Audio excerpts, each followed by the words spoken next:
कैसे हो साथियों, आज हम एक बार फिर एक नई कहानी लेकर हाजिर हुए हैं जिसका नाम है मौत का तालाब, जिसे लिखा है विवेक राठौड़ ने। अब बिना देरी किए शुरू करते हैं कहानी। गांव नारायणपुर सदियों से घने जंगलों और पहाड़ियों के बीच छिपा एक ऐसा इलाका था जहां सूरज की रोशनी भी डरते डरते पहुंचती थी। गांव के बीचों बीच बसा था एक पुराना और रहस्यमय तालाब, मौत का तालाब। इसकी सतह पर हमेशा एक हल्की धुंध छाई रहती, जैसे किसी ने जानबूझकर वहां जीवन और मृत्यु के बीच की रेखा मिटा दी हो। कहते हैं इस तालाब में पानी की जगह सिसकियां गूंजती हैं और उसकी लहरें जैसे किसी अधजली लाश के बाल हों जो पानी में तैरते रहते हैं। गांव वालों के लिए ये तालाब श्राप बन चुका था, क्योंकि पिछले कई वर्षों से हर शुक्रवार और हर बड़े त्योहार पर जब कोई व्यक्ति पूजा या स्नान के लिए तालाब में उतरता, वो कभी लौटकर वापस नहीं आता। तालाब के किनारे रहने वाले बूढ़े माधो काका बताते थे कि उन्होंने अपने जीवन में कम से कम 20 से ज्यादा लोगों को उस तालाब में जाते देखा, बच्चों से लेकर जवानों तक, लेकिन किसी की भी देह तक वापस नहीं आई। गांव के लोग कहते थे कि तालाब में कोई भूतिया मगरमच्छ है जिसकी आंखें लाल हैं और जो शिकार से पहले अजीब सी सीटी जैसी आवाज निकालता है। कुछ लोगों का मानना था कि वहां एक मायावी केकड़ा रहता है जो लोगों को अपने चंगुल में फंसाकर अंदर खींच लेता है और फिर उनकी आत्मा को निगल जाता है। लेकिन सच्चाई क्या थी, ये किसी को नहीं पता था। एक दिन गांव में एक नई दुल्हन रूपा की शादी के बाद तालाब के पास छठ पूजा का आयोजन रखा गया। रूपा की सासू माँ ने उसे तालाब में स्नान कराने को कहा, क्योंकि गांव की परंपरा थी कि नई बहू को तालाब में स्नान कर देवी को अर्घ्य देना होता था। सारे लोगों ने मना किया, पर रीति रिवाज के नाम पर सब चुप रहे। रूपा जब तालाब में उतरी तो अचानक तालाब की सतह हिलने लगी, जैसे किसी विशाल शरीर ने करवट बदली हो। लोगों ने देखा कि पानी काला पड़ने लगा और हवा में जले बालों की गंध तैर गई। रूपा की चीख जंगल की परछाइयों में समा गई और अगले पल तालाब फिर शांत था, जैसे कुछ हुआ ही नहीं। इस घटना के बाद गांव के भीतर डर पनपने लगा, लेकिन फिर भी लोगों ने सवाल पूछने की हिम्मत नहीं की। कुछ पुराने लोग गुपचुप बातें करते थे कि ये सब अचानक नहीं हो रहा, ये कोई तांत्रिक विद्या का असर है जो किसी ने इस गांव को बर्बाद करने के लिए रचा है। लेकिन किसने और क्यों, इसका कोई जवाब किसी के पास नहीं था। लोगों ने मंदिर जाना छोड़ दिया, बच्चों को घरों से निकलने नहीं दिया और तालाब की तरफ देखने से भी कतराने लगे। मगर उस तालाब की प्यास जैसे कभी बुझती ही नहीं थी। एक रात गांव का ही एक नौजवान करण, जो रूपा का दूर का देवर था, हिम्मत करके तालाब के रहस्य को जानने निकल पड़ा। वो अपने साथ एक कैमरा, एक छोटा सा कुल्हाड़ी और हनुमान चालीसा लेकर गया। जैसे ही उसने तालाब के किनारे पैर रखा, धुंध अचानक घनी होने लगी और पानी से किसी के हंसने की भयावह आवाज आने लगी। करण ने कैमरा ऑन किया और तभी उसके सामने एक साया उभरा। एक औरत जिसकी आंखें बिना पलकें झपकाए करण को देख रही थी। उसके साथ था एक छाया जैसा जीव, 4 टांगों वाला, मगरमच्छ और केकड़े का मिला जुला रूप, जो बुदबुदाते हुए करण की ओर बढ़ रहा था। अंत में करण की चीखें भी उसी तालाब में खो गईं और कैमरा अगले दिन गांव के चौक में पड़ा मिला, जलता हुआ, लेकिन उसमें रिकॉर्डिंग का एक हिस्सा बचा था। उस वीडियो में अंतिम दृश्य में एक तांत्रिक का चेहरा दिखाई दिया, जो उसी गांव का पुराना पुजारी था, वही जिसने वर्षों पहले गांव को बचाने का वादा किया था, लेकिन अब उसी ने मौत का तालाब जगा दिया था। एक ऐसा श्राप बनकर जिसकी प्यास अब गांव की हर आत्मा से ही बुझेगी। गांव के चौक में पड़ा वो अधजला कैमरा अब गांव वालों की नजर में सबसे बड़ा रहस्य बन चुका था। कुछ नौजवानों ने साहस करके उस वीडियो को अपने मोबाइल पर ट्रांसफर किया और जब उन्होंने आखिरी दृश्य देखा, वो सभी सन्न रह गए। वीडियो के अंतिम 20 सेकंड में धुंध के बीच एक तांत्रिक का चेहरा साफ दिखा था। उसका माथा राख से पुता हुआ था, आंखें लाल थी और गले में लटकते हुए नरकंकालों की माला साफ दिखाई दे रही थी। लेकिन जो बात सबसे ज्यादा डरावनी थी, वो ये कि उस तांत्रिक को गांव के सबसे पुराने पुजारी भैरव बाबा के रूप में पहचाना गया। यह वही भैरव बाबा थे जो 20 साल पहले गांव छोड़कर कहीं चले गए थे और तब से उनकी कोई खबर नहीं थी।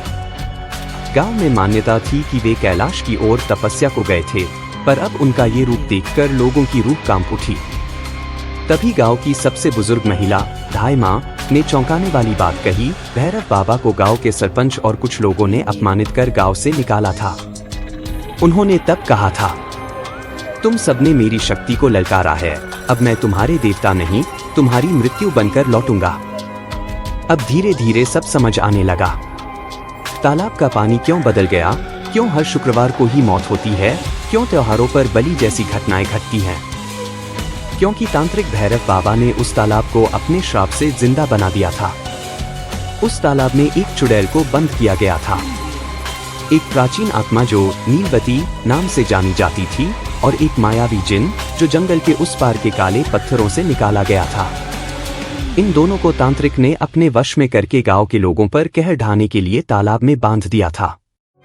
उधर करण की मौत के बाद गांव में दहशत और बढ़ गई थी। पर अब सवाल सिर्फ डर का नहीं, बचने या मिट जाने का था। गांव के कुछ साहसी युवकों ने ठान लिया कि वे इस रहस्य को खत्म करेंगे। उन्होंने पुराने मंदिर की गहराई में छुपे दस्तावेजों को खोजना शुरू किया, और वहीं उन्हें मिला एक पुराना तंत्र मंत्र शास्त्र, जिसमें लिखा था कि जिस तांत्रिक ने मृत्यु को जगा दिया है, उसी के रक्त से ही मौत को दोबारा सुलाया जा सकता है। अब गांव को बचाने का सिर्फ एक ही रास्ता था, भैरव बाबा को ढूंढना और उनका रक्त तालाब में अर्पित करना। लेकिन भैरव अब कोई मनुष्य नहीं, बल्कि एक ऐसा मायावी दानव बन चुका था जो हवा में उड़ सकता था, समय को रोक सकता था और हर आत्मा को बांध सकता था। कहानी अब एक मोड़ पर थी जहां रहस्य, भय और बलिदान तीनों की परीक्षा होनी थी। मौत का तालाब अब और भी प्यासा हो चुका था और अगला शुक्रवार बस आने ही वाला था। अगला शुक्रवार अब गांव के हर घर में एक साए की तरह मंडरा रहा था। लोग अपने बच्चों को झाड़ियों के पीछे छिपा रहे थे, मंदिर के घंटों की जगह शंखों की आवाजें आने लगी थीं, लेकिन किसी को नहीं पता था कि ये रक्षात्मक उपाय उस मौत के तालाब के लिए बेमानी है। गांव के 4 युवा अर्जुन, भीमा, ललित और गौरी अब भैरव तांत्रिक को ढूंढने के लिए निकल चुके थे। उनके पास था वही तंत्र मंत्र शास्त्र, एक लोटा गंगाजल और धाय माँ द्वारा दी गई नीलवती की कुंडली, जिसमें उसकी आत्मा को मुक्त करने का मंत्र लिखा था। धाय माँ ने जाते समय बस इतना कहा था, नीलवती को चुड़ैल बनाने से पहले वो भी किसी की बेटी थी। अगर उसका दिल जागा तो शायद वो ही इस गांव को बचा ले। ये वाक्य अर्जुन के मन में हथौड़े की तरह बज रहा था। चारों युवक उस रात तालाब के पास पहुंचे। धुंध और सन्नाटा पहले से कई गुना घना था।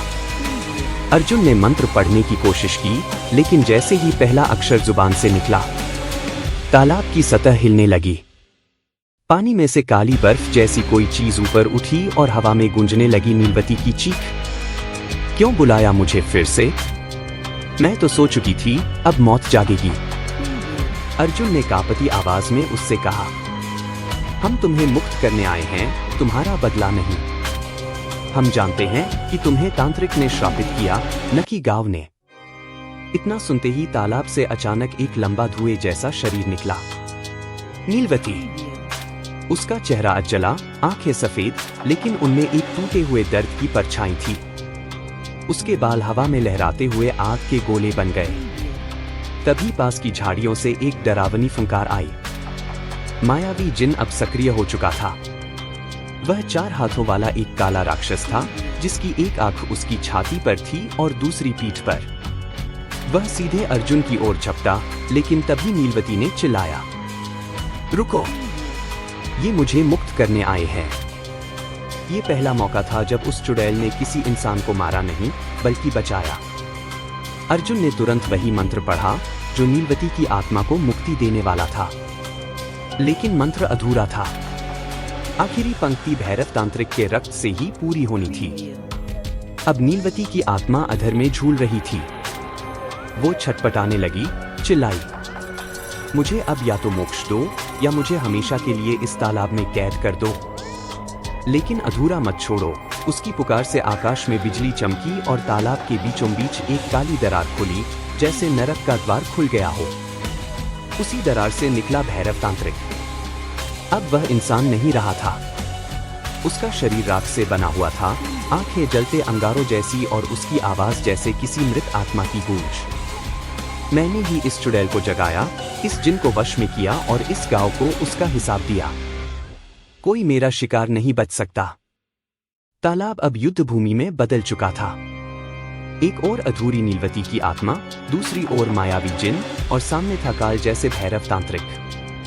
गांव के भाग्य की डोर अब अर्जुन के हाथ में थी, लेकिन उसकी अगली चाल क्या होगी? तालाब के काले पानी पर गूंजती आवाजें अब और ज्यादा डरावनी हो चुकी थी। सामने खड़ा था भैरव तांत्रिक, जिसकी आंखों से राख और रक्त टपक रहा था। उसकी छाया जमीन पर नहीं, आसमान में फैल रही थी। अर्जुन, भीमा, ललित और गौरी उसके सामने एक रत्ती भर भी नहीं लग रहे थे। उनके चारों तरफ तालाब की लहरें अब भूतों की शक्ल लेने लगी थी। अज्जले बच्चे, बिना चेहरा वाली औरतें और हड्डियों के खोपड़ी जैसे मगरमच्छ, सब उस शुक्रवार की रात गांव की आत्माओं की तरह उठ खड़े हुए थे। अर्जुन ने डरते हुए वह मंत्र दोहराना शुरू किया जो नीलवती को मुक्त कर सकता था। लेकिन जैसे ही अंतिम पंक्ति पर पहुंचा, भैरव चीखा, उस पंक्ति के लिए मेरा रक्त चाहिए, और मेरा रक्त अब मृत्यु है। उसने अपनी हथेली से एक त्रिशूल निकाला और आसमान में उछाल दिया। त्रिशूल सीधा आकर अर्जुन के पास जमीन में धंस गया। तभी नीलवती की आत्मा हवा में उठी। उसके कपड़े अब एक देवी जैसे दिखाई देने लगे थे, लेकिन चेहरा अब भी श्रापित था। उसने त्रिशूल पकड़कर अर्जुन से कहा, मेरा श्राप तभी टूटेगा जब मैं उसी को नष्ट करूं जिसने मुझे जलाया था। भैरव की मृत्यु में ही मेरी मुक्ति है। वह हवा में उड़ती हुई सीधी भैरव की ओर गई और त्रिशूल उसकी छाती में घोंप दिया। पल भर में भैरव की चीखें गूंजने लगीं, पर वह हंसता रहा। एक चुड़ैल मुझे नहीं मार सकती, क्योंकि मैंने उसे पैदा किया है। लेकिन तभी अर्जुन ने रात हुई तो सिर्फ निर्देशक की चीख रिकॉर्ड हुई। वो अब इंसान नहीं, वो देवता बन चुका है। भूतों का देवता, तालाब का देवता। अगली सुबह पुलिस पहुंची, लेकिन वहां सिर्फ राख और जले हुए कैमरे मिले। तालाब अब वैसा नहीं था। उसके किनारों पर हड्डियों की माला लटक रही थी और बीच में एक काली मूर्ति खड़ी थी। हाथ में त्रिशूल, गले में इंसानी चेहरों के मुखौटे और सिर पर एक टूटे हुए ताज जैसा कुछ। उस मूर्ति के नीचे भगवान था। यहाँ वह रहता है जिसने मौत को जन्म दिया। यहाँ वह सिखाता है जो भूतों को भी डराता है। यह तालाब अब पानी नहीं पीता, यह आत्माएं पीता है। कहते हैं आज भी हर शुक्रवार की रात जब हवा भारी होती है और आसमान लाल, तालाब के पास से गुजरने वाले लोगों को अपने नाम की पुकार सुनाई देती है। कभी किसी बच्चे की मासूम हंसी, कभी किसी औरत की जली हुई चीख, और कभी एक साथ कई कदमों की आवाजें जो पीछे नहीं आगे से आती हैं। अगर गलती से भी कोई उस तालाब में झांक ले तो उसकी आंखों में तैर जाता है एक चेहरा जिसका नाम नहीं होता, पर जो हमेशा कहता है, अब डर तेरा नहीं, तू डर का हिस्सा है। और फिर वो इंसान इस दुनिया से गायब हो जाता है, बिल्कुल भूत की तरह। मौत का तालाब अब बंद नहीं हुआ। वो तो अब खुद एक जिंदा प्राणी है जो हर कहानी के अंत में खुद को जोड़ लेता है। रहस्यमय और भूतिया कहानी पढ़ने और देखने के लिए डाउनलोड करें लफ्जों की कहानी ऐप और हमारे चैनल को सब्सक्राइब करें। मिलते हैं जल्दी ही एक नई कहानी के साथ। तब तक अपना और अपने परिवार का ख्याल रखें, क्योंकि कोई और रखने नहीं आएगा।